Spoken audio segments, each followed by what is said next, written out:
কাহিনী মহল অরিজিনালস বাংলা সাহিত্যের সেরা গল্পের সম্ভার নিয়ে সৃষ্ট আমাদের এই বিশেষ প্রতিবেদন।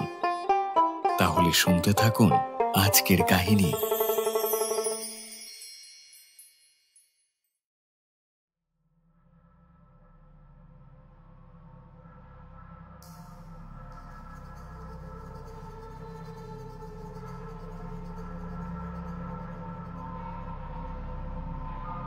কাহিনী মহল অরিজিনালসের আজকের কাহিনী তুষারকান্তি ঘোষ মহাশয় রচিত এক অলৌকিক প্রেত কাহিনী, প্রেতে ও মানুষে। গল্পের প্রধান চরিত্রে কথক, নরেন, মালতী ও রোজা। শুনতে থাকুন আজকের কাহিনী প্রেতে ও মানুষে।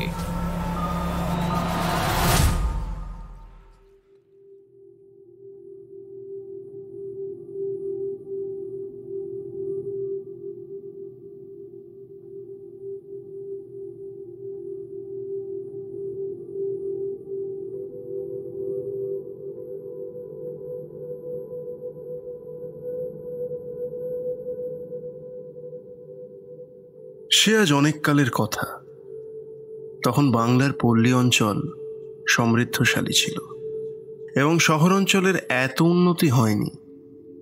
তখন লোকের অভাব অভিযোগ কম ছিল, কারণ জিনিসপত্র ছিল খুব সস্তা। তখন বাঙালি চাকরির জন্য পাগল হয়ে শহরে ছুটে আসতো না। গ্রামের নদী, পুষ্করিণী, শস্যক্ষেত্র গ্রামবাসীদের অন্ন বস্ত্রের সংস্থান করত। গ্রামের জমিদার ও অবস্থাপন্ন লোকেরা তখন গ্রামেই থাকতেন। পরিবার সকল একান্নবর্তী ছিল এবং পুরুষেরা কেউ কেউ রোজগারের জন্য বিদেশে গেলেও বাকি সকলে গ্রামেই থাকতেন। সেই সময় বাংলার জনসংখ্যা অনেক কম ছিল, সেই জন্য বহু জমি পতিত ও জঙ্গলাকীর্ণ ছিল। গ্রামের আশপাশ নির্জন থাকাতে লোকের মন ডাকাত ও ভূত প্রেতের ভয়ে আচ্ছন্ন ছিল। তখন গঙ্গা ময়রার মতো ভূতের রোজারা বহু রোজগার করতেন।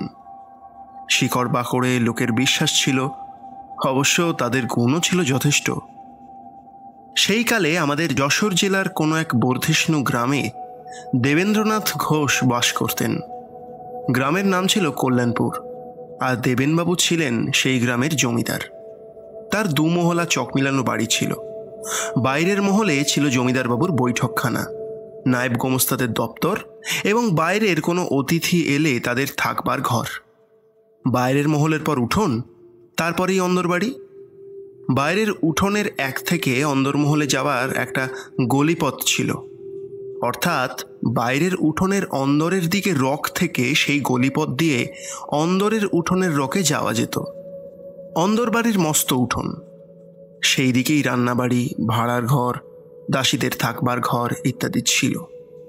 অন্দরের দোতলায় দেবেনবাবুর পরিবারবর্গ বাস করতেন। কল্যাণপুরের 10 মাইল উত্তরে উষা গ্রামে দেবেনবাবুর জমিদারি ছিল। এই গ্রামে নায়েব তহসিলদার ছিলেন রামচন্দ্র পাল। তার একটি মাত্র ছেলে নরেন বা নরু। সে সেই বছর এন্ট্রান্স পরীক্ষা দেবে। টেস্ট পরীক্ষায় উত্তীর্ণ হলে নরেন রামবাবুকে বললে, বাবা, বলছি আমাদের বাড়িতে তো মোটে 2টি ঘর। আমার না পড়াশোনার বড় অসুবিধে হচ্ছে। ইউনিভার্সিটি পরীক্ষার আগেই 2 মাস যদি অন্য কোনো স্থানে থেকে পড়তে পারতুম, তাহলে আমি পাস সম্বন্ধে নিশ্চিন্ত হতে পারতুম। রামবাবু কথাটা বুঝলেন, কিন্তু হঠাৎ কোনো উপায় স্থির করতে পারলেন না। উষাগ্রাম ছিল খুব ছোট। গ্রামটির 3 দিকে জঙ্গল ও একদিকে ছিল প্রকাণ্ড মাঠ। যদিও এই গ্রামে কয়েক ঘর মধ্যবিত্ত গৃহস্থের বাস ছিল, তবে কারো এমন বড় বাড়ি ছিল না যেখানে একটি খালি ঘর পাওয়া যায়। এই বিষয়ে চিন্তা করতে করতে জমিদার মশাইয়ের কথা রামবাবুর মনে পড়ল। দেবেনবাবু ছিলেন অত্যন্ত ভদ্রলোক ও দয়ালু। রামবাবু নিশ্চিত জানতেন যে তার ছেলেকে 2 মাসের জন্য স্থান দিতে জমিদারবাবু কখনো আপত্তি করবেন না। তিনি তার ছেলে নরুকে বললেন, বাবা নরু, আমি তোমার থাকবার স্থান স্থির করেছি।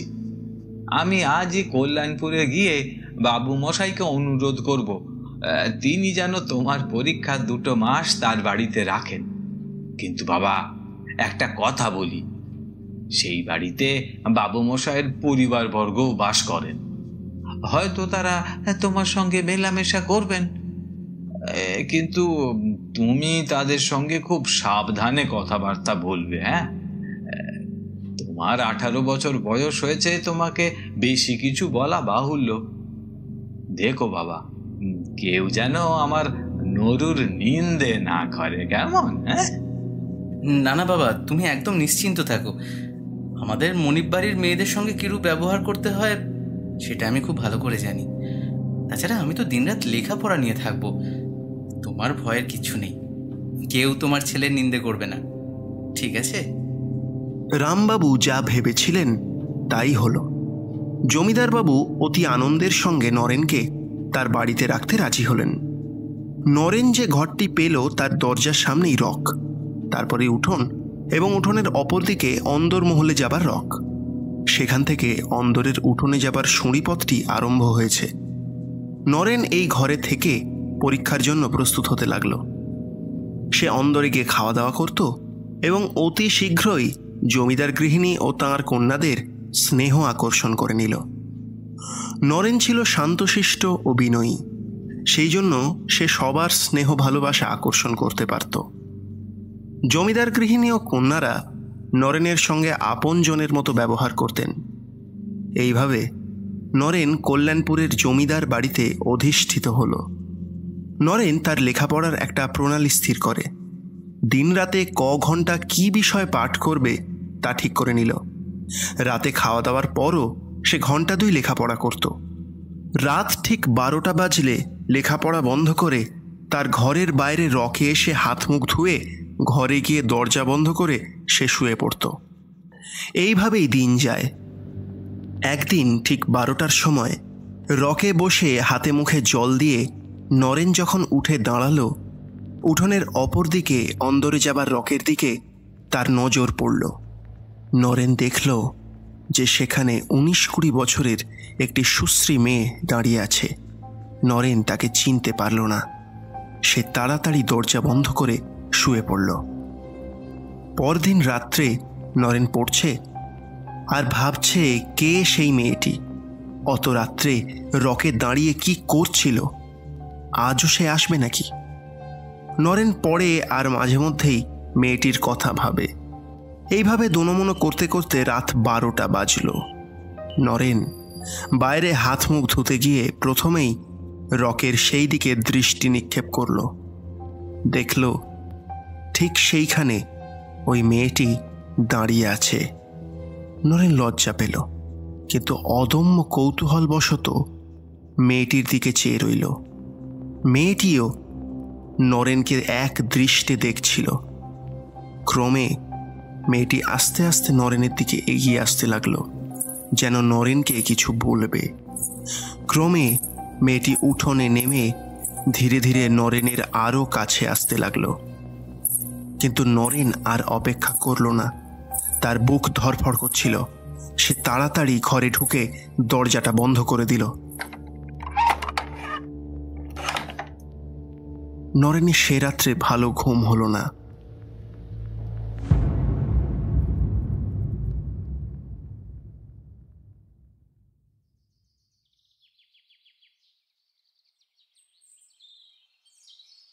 পরদিনও সারা দিন মনটা উচাটন হয়ে রইল।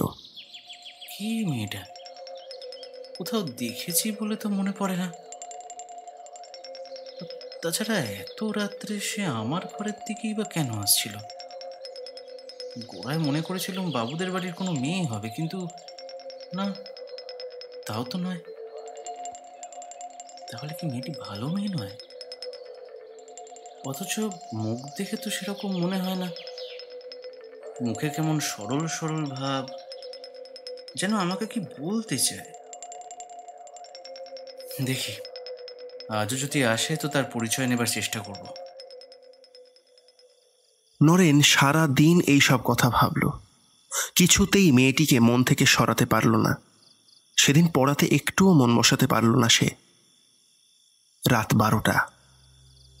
নরেন ঘরের বাইরে গিয়ে দেখল যে মেয়েটি আজ রক থেকে নেমে উঠোনের মধ্যে দাঁড়িয়ে আছে।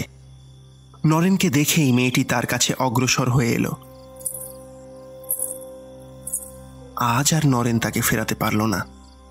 মেয়েটি নরেনকে অতি মিষ্টি স্বরে বলল, তোমাকে আমার বড় ভালো লেগেছে, তাই একটু গল্প করতে এলুম। চলো তোমার ঘরে গিয়ে বসি। মেয়েটির চোখে কি ছিল সে জানে না, কিন্তু নরেন যেন মন্ত্রমুগ্ধ কিংবা মোহগ্রস্তের মতো হয়ে পড়ল। কেমন এক অবর্ণনীয় ভাব অনুভব করল সে। সেটা আনন্দ, ভয়, মোহ না সুখ? নরেনের মন এবং দেহ দুই যেন আর সবশে রইল না। সে মেয়েটির সঙ্গে সঙ্গে তার ঘরে প্রবেশ করল। তুমি কে?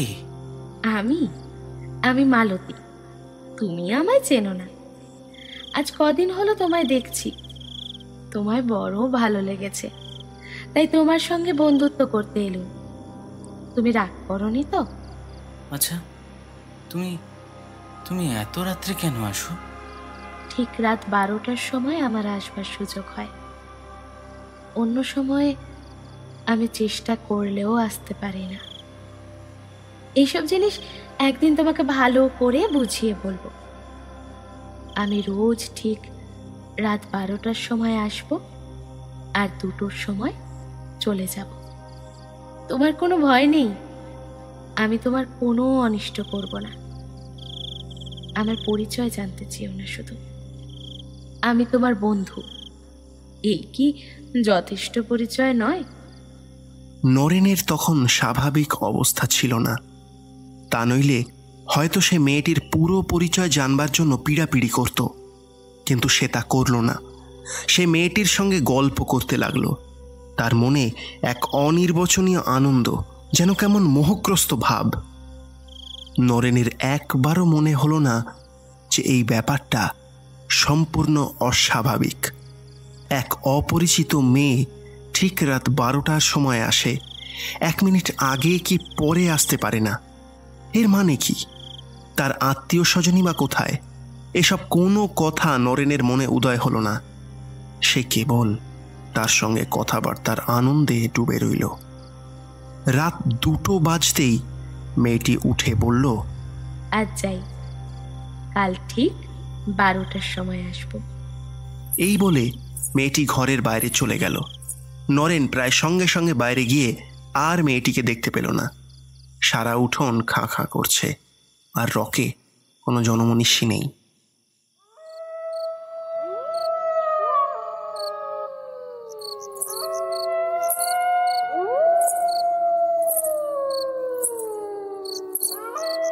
পরদিন আবার ঠিক রাত 12টার সময় মালতীর আগমন হলো।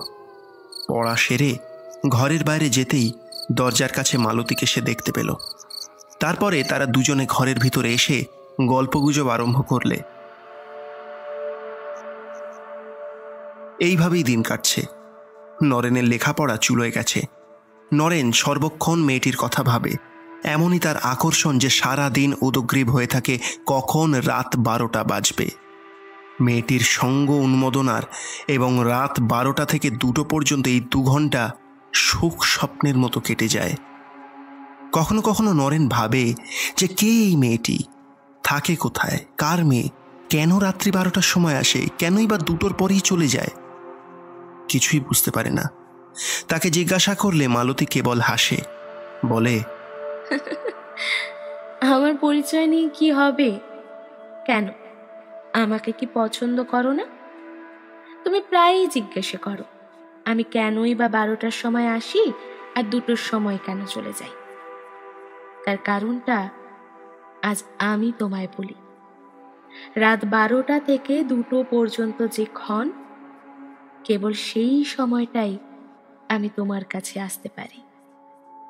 আমার এমন ক্ষমতা নেই যে 12টার আগে আসি কিংবা 2টোর পরেও থাকি। নরেন এইসব কথা শোনে আর তার মনে কেমন একটা সন্দেহের উদ্রেক হয়। একবার একথাও তার মনের মধ্যে উকিঝুঁকি মারে যে কি মানুষ নয়। আরও একটা জিনিস সে লক্ষ্য করলো যে মালতী চলে যাওয়ার পর তার দেহ মনে একটা গভীর অবসাদ আসে। সে মরার মতো ঘুমিয়ে পড়ে এবং পরদিন উঠতে অনেক বেলা হয়ে যায়। সে আরও লক্ষ্য করল যে তার শরীর দিনের পর দিন যেন শুকিয়ে যাচ্ছে। ক্রমে ক্রমে একথা তার মনে বদ্ধমূল হল যে মালতীর সঙ্গ তার পক্ষে মোটেই মঙ্গলজনক নয়। কিন্তু কি করা যায়? কি করে এর হাত থেকে উদ্ধার পাব? নরেন বেশ বুঝতে পেরেছে যে তার পাশ হওয়া অসম্ভব এবং এভাবে আর দিন কতক চললে তার শরীর একেবারেই ভেঙে পড়বে। নরেন উপায় ঠাউরাতে লাগলো যে কি করে মালতীর আশা বন্ধ করা যায়। সে ভাবল যে মালতী যখন বলেছে যে রাত 12টা থেকে 2টো পর্যন্ত তার আসার সময়, আমি কেন সেই সময়টা দরজা বন্ধ করে ঘরের ভিতর শুয়ে থাকি না? সে দরজা বন্ধ দেখে বুঝতে পারবে যে আমি হয়তো ঘুমিয়ে পড়েছি। নরেন প্রতিজ্ঞা করল যে সেই রাত্রেই সে ওইরূপ করবে। সেই দিন রাত্রে রাত 11টার সময় নরেন দরজা বন্ধ করে তার বিছানায় শুয়ে পড়ল। সে ঘুমানোর চেষ্টা করল, কিন্তু ঘুম কিছুতেই এলো না। যখন জমিদার বাড়ির ঘড়িতে ঢং ঢং করে 12টা বাজছে, তখন ঘরের মধ্যে খসখস করে কেমন একটা শব্দ হলো। নরেন এতক্ষণ চোখ বুজে পড়েছিল। খসখস শব্দ শুনে চোখ মেলে দেখল যে মালতী ঘরের ভিতর দরজার কাছে দাঁড়িয়ে আছে। যদিও এই ব্যাপারে নরেন হতভম্ব হয়ে গেল, কিন্তু আশ্চর্যের কথা এই যে সে মালতীকে দেখে আবার মোহাবিষ্ট হলো এবং তাড়াতাড়ি উঠে তাকে সাদর সম্ভাষণ জানালো। মালতী হাসি মুখে বলল, এই যে আজ যে বড় দরজা বন্ধ করে রেখেছ, ঘুমিয়ে পড়েছিলে বুঝি? না না, শরীরটা খারাপ বোধ হওয়াতে বিছানায় শুয়েছিলাম। মতলব ছিল 12টা বাজলেই বাইরে যাব। কিন্তু তুমি ঘরের ভিতরে এলে কি করে? মালতী হাসতে হাসতে বলল, আমি আমি একটা ম্যাজিক জানি। দরজা বন্ধ থাকলে কি করে ঘরের ভেতর আসতে পারা যায় সে কথা তোমাকে একদিন আমি বুঝিয়ে দেব। সে রাত্রে মালতী চলে গেলে নরেন এক লহমাও ঘুমোতে পারল না। সে কেবলই ভাবে যে মালতী কি করে ঘরের দরজা বন্ধ থাকা সত্ত্বেও ভিতরে আসতে পারল। যেটা এতদিন তার মনে উঁকি ঝুঁকি মারছিল, এখন সেই ধারণা তার বদ্ধমূল হলো যে মালতী কোনো মানুষ নয়, কোনো মৃত স্ত্রীলোক। এই ধারণা তার মনের উপর চেপে বসল। কিন্তু আত্মা তো অশরীরী, সে দেহ ধারণ করে কি করে? ক্রমে নরেনের মনে পড়ল যে মালতী বারবার বলেছে কেবল রাত 12টা থেকে 2টো পর্যন্তই সে নরেনের কাছে থাকতে পারে। নরেন ভাবল হয়তো কেবল এই সময়টুকুর জন্যই সে স্থূল দেহ ধারণ করতে পারে। নরেনের এ সম্বন্ধে কোনো জ্ঞান ছিল না এবং কোনো স্থির সিদ্ধান্তে সে উপনীত হতে পারল না। তবে এটা সে স্থির বুঝল যে এইভাবে আর কিছুদিন চললে পাশ করা দূরে থাকুক, তার নিজের প্রাণ সংশয় হবে।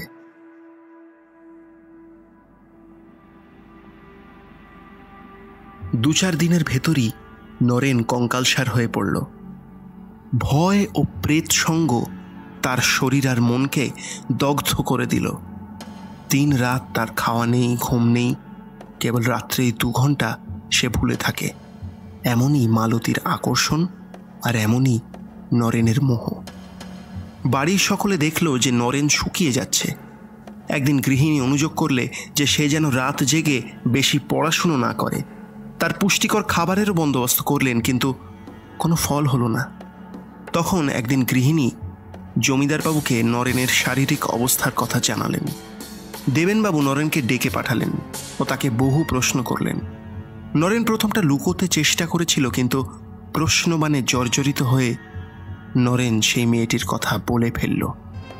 একটি ভদ্রলোকের মেয়ে রাত্রে তার ঘরে আছে শুনে জমিদারবাবু চমকে উঠলেন ও বারবার সে মেয়েটির পরিচয় জিজ্ঞাসা করলেন। নরেন খালি বললে, আমি আপনাদের বোঝাতে পারছি না, আমি অনেক জিজ্ঞাসা করেছি, সে কোনো পরিচয় দেয় না। তুমি তাকে ঘরে ডেকে আনো কেন? জমিদারবাবু, আমি ডাকি না, সে আপনি আসে। তুমি দরজা বন্ধ করে থাকো না কেন? তুমি তো বলছো যে সে রাত 12টার আগে আসতে পারে না। তুমি তার আগে দরজা খিল দিয়ে শুয়ে পড়ো না কেন? আমি দরজা বন্ধ করে দেখেছি, দরজা বন্ধ থাকলেও সে ঘরে ঢোকে। জমিদার বাবু অবিশ্বাসের হাসি এসে বললেন, তুমি কি গাঁজাখড়ি কথা বলছো? দরজা বন্ধ থাকলে সে আসবে কেমন করে? সেটা আমি জানি না, বোধহয় তার কোনো অমানসিক ক্ষমতা আছে। আমি তাকে জিজ্ঞেস করেছিলুম, সে খালি হাসে আর বলে একদিন বুঝতে পারবে। নরেনের কথা শুনে দেবেনবাবু বিস্ময়ে অভিভূত হয়ে পড়লেন। তিনি বুঝতে পারলেন না এই রহস্যটা কি। তিনি নরেনকে ভালোভাবে জানতেন যে সে সত্যবাদী ও সৎ, বিশেষত তাঁর সামনে সে কখনোই মিথ্যে কথা বলবে না।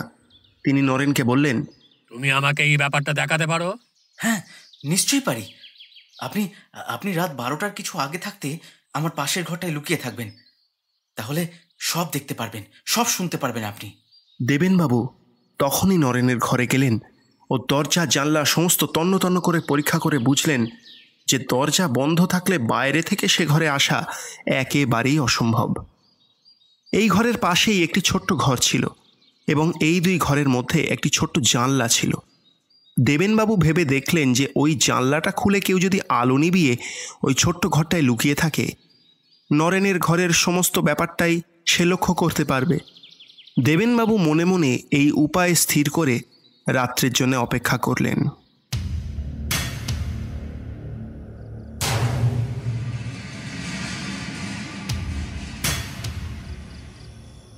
রাত 12টার কিছু আগে দেবেনবাবু সেই ছোট ঘরটায় গিয়ে ছোট জানলাটার আড়ালে লুকিয়ে রইলেন, কিন্তু নরেনের ঘরের ভিতর প্রখর দৃষ্টি রাখলেন। নরেন দরজা বন্ধ করে শুলে তিনি দরজাটির দিকে এক দৃষ্টে চেয়ে রইলেন, যাতে তাঁর দৃষ্টি এড়িয়ে মেয়েটি ঘরের ভিতর না আসতে পারে। দেবেনবাবু একইভাবে চেয়ে আছেন, আর নরেনের ঘরে আলো জ্বলছে। ঠিক 12টার সময় তার চোখে কেমন যেন ধাঁধা লাগলো। তিনি মুহূর্তের জন্য চোখ বুজলেন। তখনই চোখ চেয়ে দেখলেন যে একটি সুন্দরী মেয়ে নরেনের ঘরের ভিতর দরজার কাছে দাঁড়িয়ে আছে। কিসে কি হলো তিনি ব্যাপারটা কিছুই বুঝতে পারলেন না। তারপর মালতী ও নরেন যখন কথাবার্তা বলতে আরম্ভ করলো, দেবেনবাবু চুপিসারে সে ঘর থেকে চলে গেলেন। মালতী যে প্রেতিনী সে বিষয়ে তার আর কোনো সন্দেহ রইল না।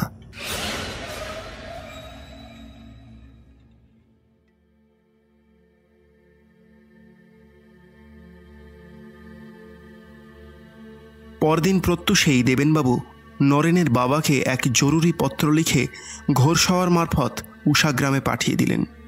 সেই পত্রে তিনি লিখলেন, তুমি এখনই এসে নরুকে তোমার গ্রামে ফিরিয়ে নিয়ে যাও, নইলে তার প্রাণ সংশয়। নরেনকেও ডেকে বললেন যে তার বাবাকে আনতে লোক গিয়েছে, তিনি এলেই যেন তার সঙ্গে নরেন গ্রামে ফিরে যায়।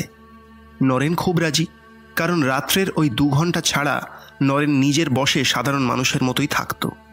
সে বুঝল যে এর হাত থেকে বাঁচতে গেলে তার পালানোই মঙ্গল। সেই দিনই নরেনের বাবা এলেন।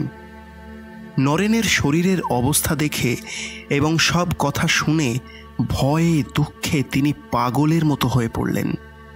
তিনি কাঁদতে কাঁদতে জমিদার বাবুকে বললেন যে তিনি সেই দিনই নরুকে নিয়ে যাচ্ছেন। দেবেনবাবু বললেন, শোনো, শুধু নিয়ে গেলে হবে না, একজন ভালো রোজাকে দিয়ে নরুকে দেখাও। ওকে পেদনিটা যেভাবে পেয়েছে তাকে ছাড়ানো সহজ নয়। রামবাবু বললেন যে তিনি তাই করবেন। সেই দিনই তারা উষাগ্রামে ফিরে গেলেন। নরেনের মা সব কথা শুনে কেঁদেই সারা। তিনি বললেন, পরীক্ষা আমার মাথায় থাকুক, ছেলেটার প্রাণ বাঁচানোটা তো আগে দরকার। নরেন এত দূরে চলে এসে বাবা মাকে কাছে পেয়ে মনে অনেকটা বল পেল। সে ভাবল প্রেতিনীটাকে আর এত দূরে আসতে হবে না। সে সকাল সকাল খেয়ে দিয়ে তার ঘরে শুতে গেল।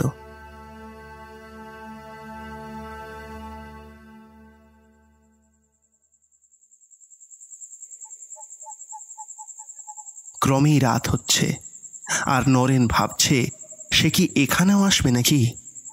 এইভাবে রাত 12টা বাজল, আর সঙ্গে সঙ্গে নরেন দেখল যে মালতী ঘরের ভেতরেই দাঁড়িয়ে আছে। নরেন ভয় পেল। কিন্তু সেই অদম্য মোহ। সে উঠে মালতীকে সম্ভাষণ করলে, তুমি যে এখানে চলে এলে, তুমি কি ভাবছো? আমি ভাবছি তুমি কি করে এখানে এলে। আমার শরীর খারাপ হয়েছে বলে বাবা আমাকে নিয়ে এসেছেন। তুমি সত্যি বলছো তো? তোমাকে আমার কাছ থেকে ছাড়াবার চেষ্টা করা হচ্ছে না তো? সে কিন্তু পারবে না, তার যত চেষ্টাই করুক না কেন। তুমি কি এতদিনও বুঝতে পারোনি যে আমি কে? তোমাকে আমার খুব ভালো লাগে। আমি কখনো তোমার অনিষ্ট করব না। কিন্তু তুমি যেখানে যাবে আমিও যাব। তুমি যতদিন বেঁচে থাকবে এইভাবে আমি আসব। তোমার মৃত্যুর পর আমরা চিরকাল একসাথে থাকব। মালতীর কথা শুনে নরেনের বুক কেঁপে উঠল। যদিও সে আগেই বুঝেছিল যে মালতী মানুষ নয়, কিন্তু এমন খোলাখুলিভাবে এর আগে কোনোদিন কথা হয়নি। যখন মালতী বলে যে কেউ তোমাকে আমার কাছ থেকে ছাড়াতে পারবে না, তখন ভয়ে নরেনের সর্বাঙ্গ শিথিল হয়ে এলো। সে যদিও অন্যদিনের মতো হাসি খুশির ভান করল, কিন্তু তার মুখ শুকিয়ে উঠতে লাগলো। 2টোর সময় মালতী চলে গেলে নরেন পাগলের মতো ছুটে গিয়ে তার বাবা মার শোবার ঘরের দরজায় ধাক্কা দিতে লাগলো। তারা তাড়াতাড়ি দরজা খুলে বেরিয়ে এসে সব কথা শুনলেন ও হাহাকার করে কাঁদতে লাগলেন। সে রাত্রে আর কেউ ঘুমোতে গেলেন না। পরদিন সকালেই রামবাবু প্রতিবেশীদের ডেকে এনে সমস্ত কথা বললেন। তারা বললেন যত শীঘ্র পারা যায় একজন ভালো রোজাকে ডাকা হোক, আর যতদিন না রোজা আসে ততদিন নরু তার বাবা মার মধ্যিখানে শোবে। একজন এ সংবাদ দিলেন যে 7 ক্রোশ দূরে একজন সত্যিকার ভালো রোজা থাকে। তার ভূতপ্রেত সম্বন্ধে গভীর জ্ঞান, আর সে অনেক দরকারি শিকড় বাকড়েরও সন্ধান রাখে। সেই দিনই সেই রোজাকে আনতে লোক পাঠানো হলো, আর তাকে বলে দেওয়া হলো যাতে তার পরদিনই সেই রোজাকে নিয়ে আসে। রোজা যা চাইবে তাকে তাই দেওয়া হবে, এ কথাও তাকে বলে দেওয়া হলো। সেই দিন রাত্রে নরেন বাবা মার সঙ্গে এক ঘরে শুল। দুপাশে বাবা মা আর নরেন শুয়েছে মাঝে একই বিছানায়। 3 জনই জেগে আছেন। আতঙ্কে ও দুশ্চিন্তায় কেউই ঘুমোতে পারছেন না। এইভাবে রাত 12টা বাজল। নরেন চোখ বুজে শুয়েছিল। হঠাৎ নরেন অনুভব করল কে যেন তাকে ঠেলছে। নরেন চমকে চোখ মেলে দেখল যে মালতী মাথার কাছে বসে আছে। নরেন চুপি চুপি বলল, তুমি কি করছো? বাবা মা জানতে পারবেন যে? মালতী স্বাভাবিক সুরে বলল, তোমার সে ভয় নেই, ওরা কিছুই জানতে পারবেন না। নরেন উঠে দেখল যে তার বাবা মা মরার মতো পড়ে আছেন। তারা তখন পাশের ঘরে গেল। এ কথা বলাই বাহুল্য যে মালতী রামবাবু তাঁর স্ত্রীকে অজ্ঞান করে রেখেছিল। পরদিন সব কথা শুনে নরেনের বাবা মা পাগলের মতো বুক চাপড়াতে লাগলেন। নরেনও বুঝল যে তার আর কোনো নিস্তার নেই। আতঙ্কে ও দুশ্চিন্তায় তার শরীরের আর কিচ্ছু নেই। দেহ কঙ্কালসার, সবসময় বুক ধড়ফড় করে, মাথা ঘোরে, বহু কষ্টে হাঁটে সে, এমনকি বসে থাকতেও কষ্ট হয়। সবসময়ই শুয়ে থাকতে ইচ্ছে করে। সে ভাবছে এই অবস্থার চেয়ে মরে যাওয়াও অনেক ভালো। গ্রামের লোকেরাও দুঃখিত। সকলের শেষ আশা সেই রোজা, যদি সে কিছু করতে পারে। সেই দিন বিকেলে রোজার আগমন হলো। সে ধীরভাবে আগাগোড়া সব কথা শুনল, আর নরেনের শরীরের অবস্থাও দেখল। রোজা বলল যে সে একবার সমস্ত ব্যাপারটা নির্জনে ভেবে দেখবে যে এর কোনো উপায় আছে কিনা। স্পষ্টই বলল যে মেয়েটা যেভাবে নরেনকে গ্রাস করে বসে আছে তাতে তাকে ছাড়া খুব শক্ত। এই বলে রোজা এক নির্জন গাছতলায় গিয়ে বসল। ঘণ্টা 2 বাদে রোজা ফিরে এসে জানালো যে সে একটা উপায় আবিষ্কার করেছে, কিন্তু সেটা খুবই বিপজ্জনক উপায়। সে রামবাবুকে তার আত্মীয় স্বজন এবং প্রবীণ প্রতিবেশীদের ডেকে আনতে বলল। রোজা তাদের সামনে তার কথা বলবে এবং যদি সকলের মত হয় তাহলে সে নরেনের ব্যাপারের ভার নেবে। রোজার কথা মতো তখনই আত্মীয় স্বজনদের এবং প্রতিবেশীদের ডাকা হলো। তারা সকলেই রামবাবুর হিতৈষী এবং নরুর মিষ্ট স্বভাবের জন্যে তাকে ভালোবাসেন। তারা সকলেই রোজাকে বিশেষ অনুরোধ জানালেন যে যে উপায়েই হোক নরুকে যেন এই ভীষণ বিপদ থেকে রক্ষা করা হয়। রোজা তাদের বললে, আপনারা নরেন বাবুর অবস্থা তো দেখছেন, এইভাবে চললে 1 মাসের মধ্যে তার মৃত্যু নিশ্চিত। কেবল একটি মাত্র উপায় আছে যাতে একে বাঁচানো যায়, কিন্তু সেই উপায়ের আরেকটি দিকও আছে, সেটাও আপনারা ভেবে দেখুন। আমার মতলব যদি সফল হয় তাহলে চিরকালের জন্য নরেন বাবু প্রেতিনীর হাত থেকে উদ্ধার পাবেন, কিন্তু যদি অকৃতকার্য হন তাহলে এখনই ওর প্রাণ যাবে। এখন আপনাদের ভেবে দেখতে হবে যে আপনারা 1 মাসের মধ্যে নরেন বাবুর নিশ্চিত মৃত্যু চান অথবা তাকে চিরতরে বিপদমুক্ত করতে চান। যদিও এতে আজই ওর প্রাণ যেতে পারে, আপনারা বেশি করে ভেবে জবাবটা দিন, কেমন? রামবাবু স্ত্রী দরজার আড়ালে বসে সব শুনছিলেন। তিনি কেঁদে উঠলেন ও অস্ফুট স্বরে বললেন, বাপরে, যাতে আজই আমার ছেলেটার প্রাণ যেতে পারে তাতে আমি কখনোই মত দেব না। রামবাবুও দ্বিধায় পড়ে গেছেন, কিন্তু তিনি পুরুষ মানুষ। রোজার কথাটি ভালো করে বিবেচনা করে দেখতে লাগলেন। একজন বৃদ্ধ প্রতিবেশী রোজাকে অনুরোধ করলেন যাতে তার সমস্ত মতলবটা সে ভেঙে বলে। আমি বলবো না, আমি কাউকে কিছু জানতেও দেব না।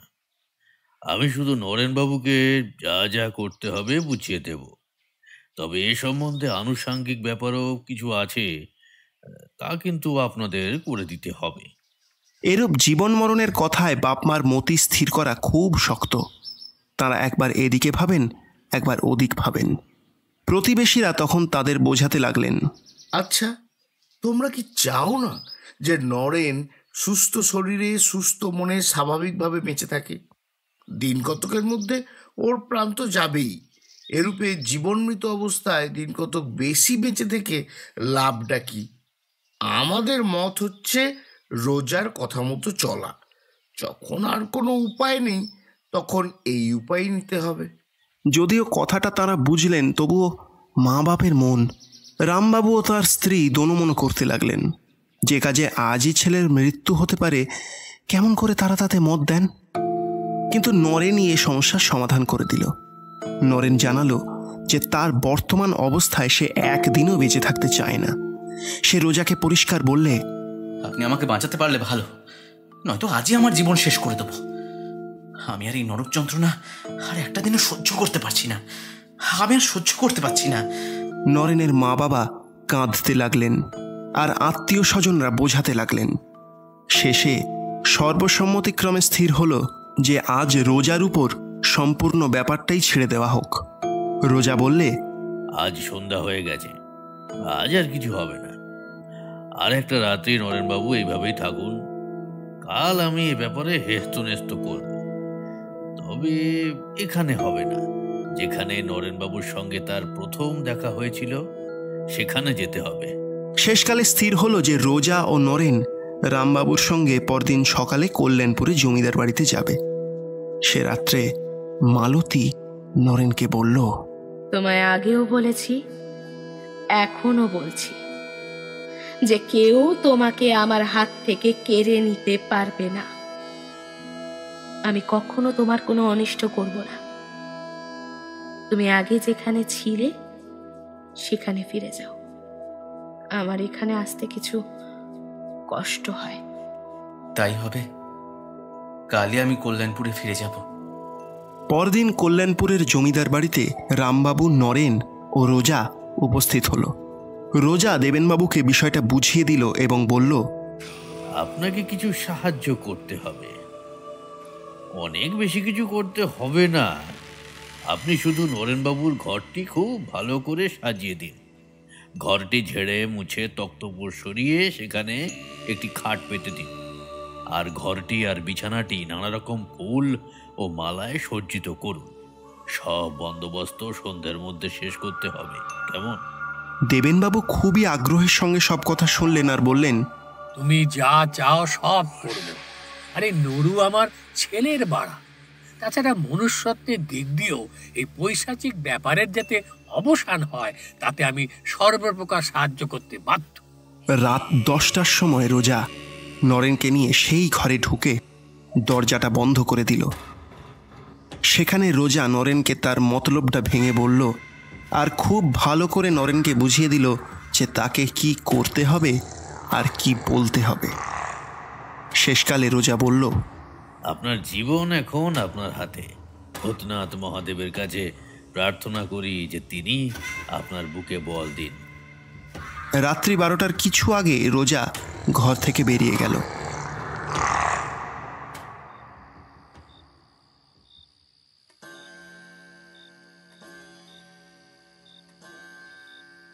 রাত 12টার ঘন্টা বাজার সঙ্গে সঙ্গেই মালতীর আগমন হলো।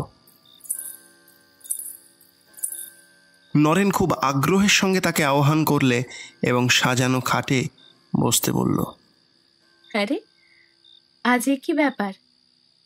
এমন খাট, এত ফুলের মালা, এ কার জন্য? কেন? তোমার জন্যে। আর তার পুরস্কারও তো পেলুম। কি পুরস্কার পেলে? কেন, কখনো যা করনি তা আজ করেছ। এর আগে তো কখনো তুমি 2 বার আসনি। 2 বার মানে কি? আমি আবার কখন এলুম? তুমি এর মধ্যে ভুলে গেলে? তুমি রাত 10:30টার সময় এলে আর বললে যে তুমি ফুল দিয়ে সাজানো ঘর দেখে আজ আগেই এসেছো। আমার সঙ্গে ফুল নিয়ে মালা নিয়ে কত কাড়াকাড়ি করলে। এই দেখো না, বিছানাতে ছেঁড়া মালা, ছেঁড়া ফুল পড়ে রয়েছে। এই তো প্রায় 15 মিনিট হলো তুমি গিয়েছো, এর মধ্যে সব ভুলে গেলে? কি বলো তো, তুমি কি আমার সঙ্গে তামাশা করছো? নরেনের কথা শুনতে শুনতে মালতীর হাসি মিলিয়ে গেল। মুখ হলো অসম্ভব গম্ভীর আর চোখ দিয়ে যেন আগুন বেরোতে লাগলো। তুমি আমার সঙ্গে প্রবঞ্চনা করছো না তো? তুমি আমার গা ছুঁয়ে বলো যে আমি আজ রাত্রে আবার এসেছিল। নরেন তখন তাই করল। মালতী আর কোনো কথা না বলে এক মনে ভাবতে লাগলো। মালতীর মুখে সৌন্দর্য গেছে মিলিয়ে, মুখ রাগে কালো হয়ে গেছে আর থমথম করছে। কিছুক্ষণ পরে মালতী নরেনকে বলল যে এর আগে সে আসেনি, আর কেউ তার মতো সেজে এসেছিল। নরেন যেন কত দুঃখ আর ভয় পেয়েছে এইভাবে বললে, যদি তাই হয়ে থাকে তবে তুমি তার হাত থেকে আমাকে বাঁচাও। আমার তোমাকেই ভালো লাগে আর তোমারই বন্ধুত্ব কামনা করি। যদি আর কেউ এভাবে আসে তাহলে আমি আর বাঁচবো না। যে করে হোক তুমি আমাকে এই ঘোর বিপদ থেকে বাঁচাও। মালতী কিছুক্ষণ গভীরভাবে চিন্তা করে বলল, এর একটা উপায় আছে, কিন্তু তুমি কি তা করতে পারবে? আমাকে সম্পূর্ণ বিশ্বাস করতে পারবে কি? আমি কে তা জানো। এই গভীর রাত্রে আমার সঙ্গে তুমি এক জায়গায় যেতে পারবে? নরেন বুঝল যে এতক্ষণে তার জীবনের সবচেয়ে সংকটময় মুহূর্ত উপস্থিত হয়েছে। তার হাত পা ঠান্ডা হয়ে এলো এবং বুকের মধ্যে কেমন করতে লাগলো। সে অতি কষ্টে হেসে বললে, তোমার সঙ্গে যাব তাতে ভয়টা কি? কিন্তু তুমি কি করতে চাও আমাকে একটু বুঝিয়ে বলো। এখান থেকে 2 মাইল দূরে উত্তর দিকে যে জঙ্গল আছে সেখানে তোমায় নিয়ে যাব। সেখানে এক জায়গায় এক রকমের লতা আছে, সেই লতার শিকড় তোমাকে আনতে হবে। সেটা তো তুমি নিজেই নিয়ে আসতে পারো, তুমি তো সব জায়গায় যেতে পারো। বাইরে কি ভীষণ মেঘ করেছে দেখো। তুমি তো জানো আমার হাঁটতে বেশ কষ্ট হয়। আমি যদি জানতে পারতুম তাহলে কি আর তোমাকে কষ্ট দিই? আমি সে লতা গাছের কাছেও যেতে পারি না। তোমাকেই সে শিকড় আনতে হবে। সেই শিকড় দিন রাত তোমার হাতে বেঁধে রাখতে হবে। ঠিক রাত 12টার সময় সেই শিকড় খুলে অন্য ঘরে তফাৎ করে রেখে আসবে। আর রাত 2টোর সময় আমি চলে গেলে আবার পড়ে থাকবে। তাহলে কেউ তোমার কাছে আসতে পারবে না। নরেন আর কিছু বলল না এবং তারা দুজন ঘর থেকে উঠোনে নামল। ক্রমে উঠোনের বাইরে এসে গ্রামের উত্তর দিকে যেতে লাগলো।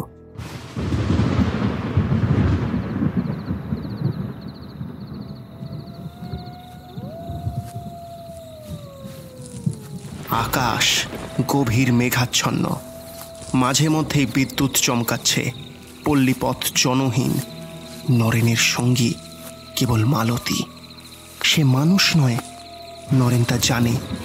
শুধু তাই নয়, নরেন দুর্বল বলে মালতী তার হাত ধরে আছে। এখন তুমি বেশি পরিশ্রম করো না, তুমি আমার কাঁধে ভর দিয়ে চলো। মনে রেখো, আসবার সময় আমি তোমার কাছে থাকতে পারবো না, তোমাকে নিজেকেই আসতে হবে। এইভাবে তারা দুজনে যাচ্ছে। গ্রাম্য পথ ছেড়ে তারা ধান ক্ষেতের দিকে গেল। সরু আলের উপর দিয়ে যেতে লাগলো। গভীর অন্ধকারের বুক চিরে মাঝে মধ্যেই বিদ্যুতের আলোতে নরেন পথ দেখতে পাচ্ছে। অন্য সময় সম্পূর্ণ মালতীর উপর নির্ভর। ক্রমে তারা নদীর ধারে পৌঁছল। সামনেই শ্মশান, যার নাম কালা পেড়ের দেয়ার। একটি তেঁতুল গাছ দৈত্যের মতো দাঁড়িয়ে রয়েছে। কি নির্জন স্থান! নরেনের বুক সবলে স্পন্দিত হতে লাগল, কিন্তু রোজার কথা তখন তার কানে বাজছে। নরেন বাবু, আপনার জীবন আপনার হাতে। ভূতনাথকে স্মরণ করবে, কোনো ভয় নেই, কোনো ভয় নেই। এইবার জঙ্গল আরম্ভ হলো। এখন আর পথ নেই। প্রেতিনী যেদিকে নিয়ে যাচ্ছে, মানুষ সেদিকে যাচ্ছে। একটু পরে ডান দিকে একটা বড় অশ্বত্থ গাছ দেখা গেল। মালতী নরেনকে ছেড়ে দিয়ে বললে, ওই যে, ওই দেখো, ওই গাছটার ওপারে আগাছার জঙ্গল আছে। সেখানে গোটা কতক লতানে গাছ আছে, তারই একটা শিকড় শুদ্ধ তুলে নিয়ে এসো। আর শোনো, তোমাকে একলাই যেতে হবে। প্রেতিনীর নির্দেশ মতো নরেন অগ্রসর হয়ে গেল এবং সেখানে কয়েকটি লতানে গাছ দেখতে পেল। মূল শুদ্ধ একটি লতানে গাছ তুলে এনে নরেন পূর্বস্থানে ফিরে এলো, কিন্তু মালতীকে সে ওই স্থানে দেখতে পেল না। সে ভয়ে কম্পিত স্বরে ডাকলে, মালতী, মালতী, মালতী। প্রায় 50 হাত দূর থেকে মালতী জবাব দিলে, আমি এখানে আছি। এখন তো মেঘ খানিকটা কেটে গেছে এবং অল্প চাঁদের আলো ফুটেছে। আমার সাদা কাপড় তো তুমি দেখতে পাচ্ছ। আমি এগিয়ে যাচ্ছি, তুমি পেছন পেছন এসো। নরেন দ্রুতপদে মালতীর দিকে এগিয়ে গিয়ে বললে, আচ্ছা, আগে তুমি শিকড়টি দেখো তো, ঠিক জিনিসটি এনেছি কিনা। মালতী সঙ্গে সঙ্গে এগিয়ে যেতে যেতে বললে, হ্যাঁ হ্যাঁ, তুমি ঠিক জিনিসই এনেছো। তুমি তুমি আমার এত কাছে এসো না। মালতী এগিয়ে যাচ্ছে আর 50 হাত পিছু পিছু নরেন আসছে। আবার সেই নদীর ধার, সেই কালা পেড়ের দেয়ার, সেই ধান ক্ষেত আর সরু আলের রাস্তা। আবছা আলোতে নরেন মালতীকে দেখতে পাচ্ছে। ক্রমে গ্রামের পথ পেরিয়ে এসে পৌঁছল অবশেষে বাড়িতে। মালতী চেঁচিয়ে উঠল, তুমি তুমি শিকড়টা অন্য ঘরে রেখে এসো। এখনো তো 2টো বাজতে আধ ঘন্টা বাকি আছে। নরেনের রোজার কথা মনে হলো। পরিত্রাণের উপায় পেলে এক মুহূর্তের জন্য তা ত্যাগ করবে না। তাই নরেন মালতীকে বললে, আজ আমি বড় ক্লান্ত, আজ তুমি যাও, কাল তুমি আবার এসো, কেমন? বেশ, তাই হোক। এখনই শিকড়টা হাতে বেঁধে ফেলো। কাল রাত 12টার সময় আবার খুলে রেখো।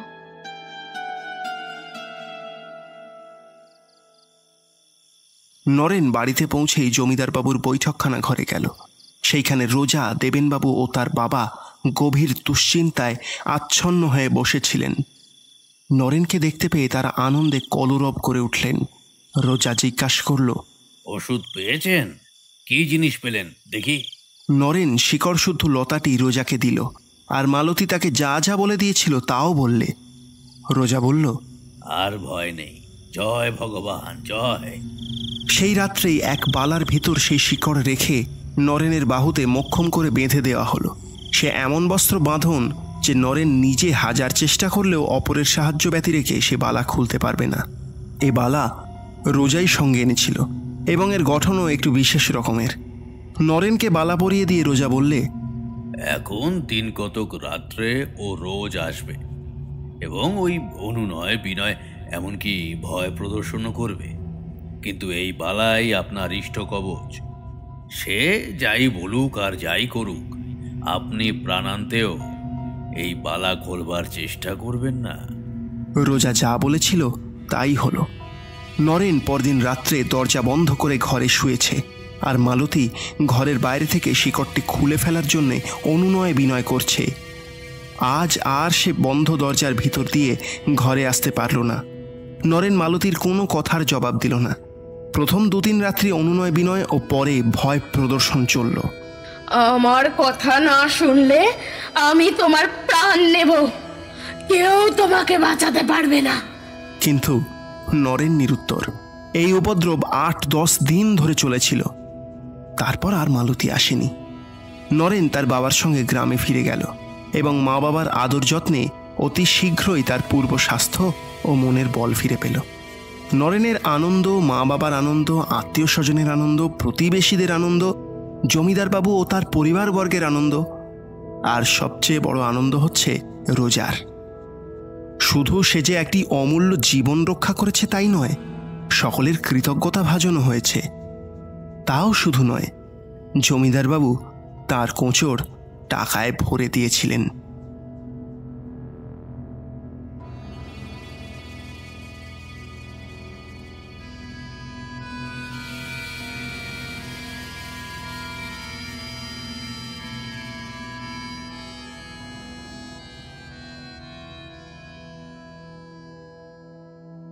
শুনলেন তুষারকান্তি ঘোষ মহাশয় রচিত প্রেতে ও মানুষে।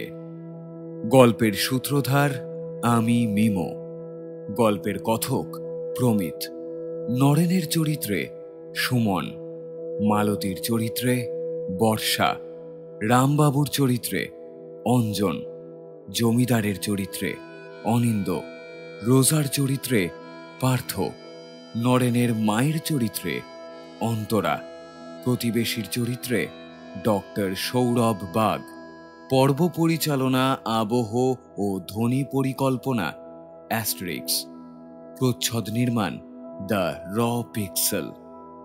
আজকের গল্পটি আপনাদের কেমন লাগলো তা অবশ্যই কমেন্ট করে জানান। ভালো লাগলে অবশ্যই লাইক ও শেয়ার করতে ভুলবেন না। আমাদের এগিয়ে চলতে সাহায্য করুন শুধুমাত্র একটি সাবস্ক্রাইবের মাধ্যমে। আমরা খুব তাড়াতাড়ি ফিরব আরও একটি নতুন গল্প নিয়ে, ঠিক রাত 10টায়, শুধুমাত্র কাহিনী মহল অরিজিনালসে। তাই শুনতে থাকুন Kahini Mahal originals. Stay tuned and feel audio stories. Thank you.